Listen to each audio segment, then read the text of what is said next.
Salam Bapak Ibu dan Saudara terkasih di dalam nama Tuhan Yesus, dimanapun Anda berada dan dimanapun Anda bisa mendengar rekaman ini. Kita bertemu dalam program Jumpa dengan Tuhan untuk edisi hari ini. Sebagai dasar kebenaran firman Tuhan, saya akan bacakan dari Yesaya 33 ayat 7-9. Firman Tuhan mengatakan, "Dan engkau anak manusia, aku menetapkan engkau menjadi penjaga bagi kaum Israel. Bila mana engkau mendengar sesuatu firman daripadaku, peringatkanlah mereka demi namaku. Kalau aku berfirman kepada orang jahat, hai orang jahat, engkau pasti mati. Dan engkau tidak berkata apa-apa untuk memperingatkan orang jahat itu supaya bertobat dari hidupnya. Orang jahat itu akan mati dalam kesalahannya. Tetapi aku akan menuntut pertanggungan jawab atas nyawanya daripadamu. Tetapi jikalau engkau memperingatkan orang jahat itu supaya ia bertobat dari hidupnya, tetapi ia tidak mau bertobat, ia akan mati dalam kesalahannya. Tetapi engkau telah menyelamatkan nyawamu."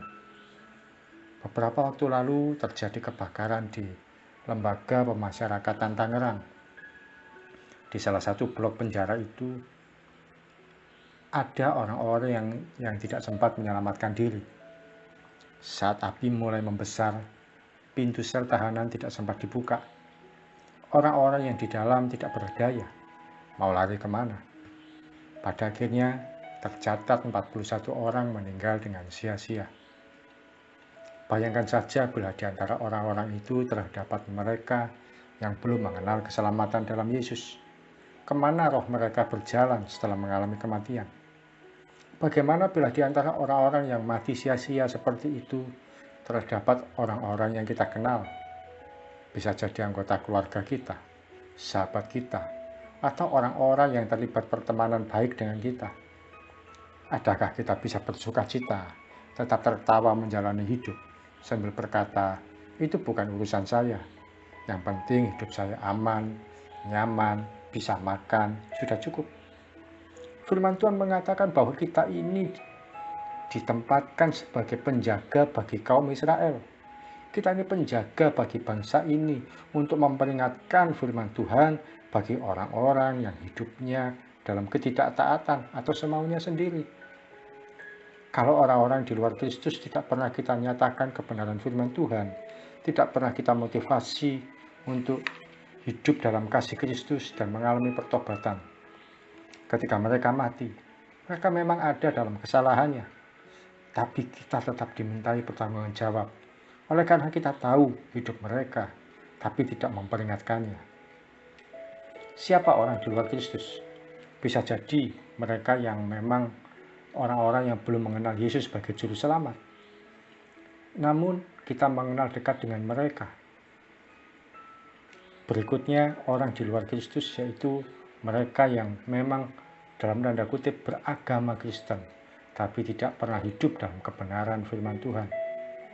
Kedua pihak ini adalah sasaran penginjilan kita, supaya mereka mengalami pertobatan. Pertanyaannya, sudahkah kita dengan rela hati menyatakan Injil Kristus bagi hidup mereka? Menyatakan Injil Kristus bisa dengan menyampaikan kebenaran firman Tuhan secara langsung, memberikan bacaan tentang keselamatan dalam Kristus, atau minimal mendoakan supaya hidup mereka diselamatkan. Ada juga yang memperdengarkan lagu-lagu rohani secara umum, atau memberikan sharing firman Tuhan yang didengar, yang diketahui, lalu diteruskan kepada orang-orang ini.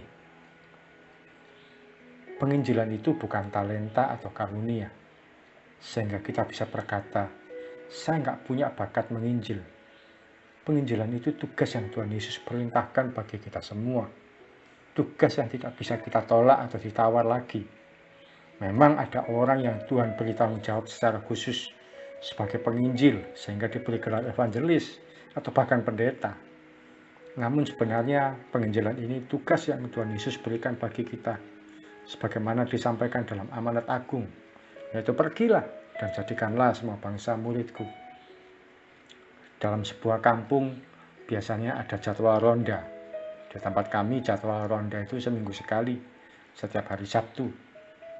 Memang ada orang-orang yang dibayar khusus sebagai satpam, hansip, atau polisi yang bertugas menjaga keamanan.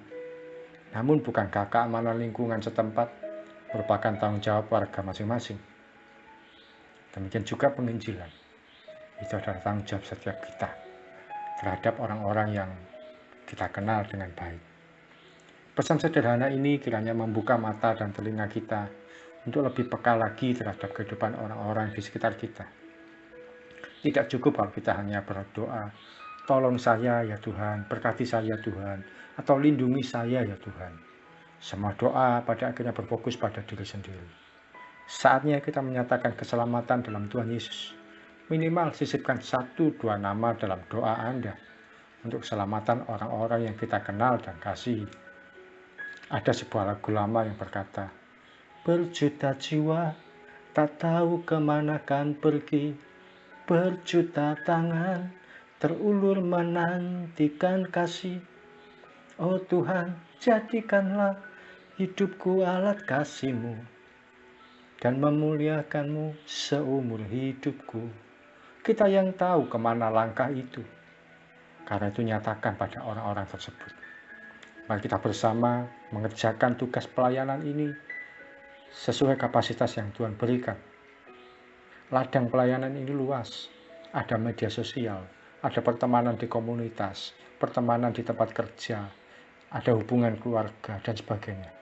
Nyatakan kebenaran firman Tuhan, supaya kehidupan orang-orang di sekitar kita dipulihkan dan diselamatkan, dan mereka mengalami pertobatan di dalam nama Tuhan Yesus.